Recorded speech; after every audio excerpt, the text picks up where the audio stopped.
be considered as well as a paradigm of intertextual nature of language, to mean that language never reaches the real, because it's always referred to other language, which refers to other language, and so on.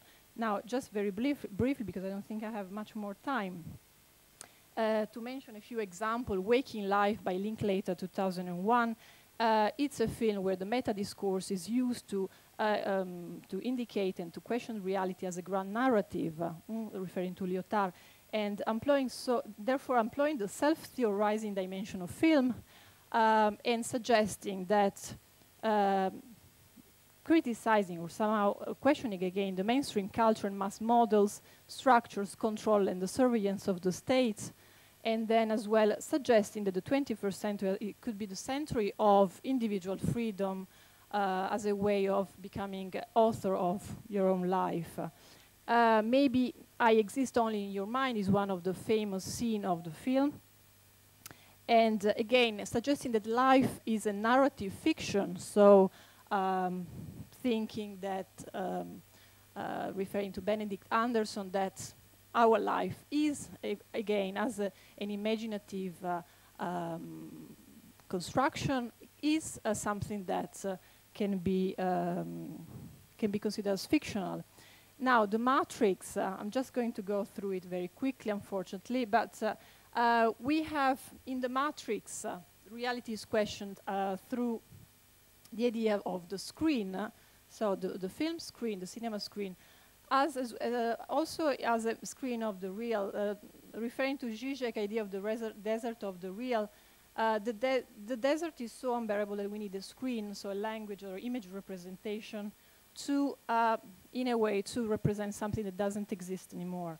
And the Matrix works as a screen which separates us from the real, the scenario of apocalypse that is represented in the Matrix as the 21st century. Right, this was referred, yes, to Benedict Anderson. Just to very quickly show a comparison between three films that decline the concept of we are a dream in a dream. The Truman Show, The Matrix, and Nirvana by Salvatore. Maybe you're more familiar with the first two, but I think as in Italy, well, the three of them are quite popular. In these three films, the idea of a dream in a dream is analyzed, is developed in three different ways. In The Matrix, we have the simulated reality. In the Truman Show is the show set, and in the video game, in the Nirvana, we have the video game as a simulated world where which is conceived by an external mind, the programmer, the director, or the intelligence, artificial intelligence. In all these three films, we have a non-life inside the fictional world, which is somehow, at some point, is questioned through a virus or through the awareness of the character.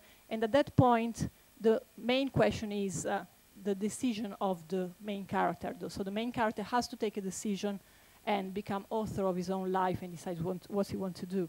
The hacker here is an intermediary figure between fiction and reality. Okay, right, these are all main films. They are all blockbuster films that deal with the question of representation, of the boundary between reality and fiction, and thank you. Thank you, Emanuele.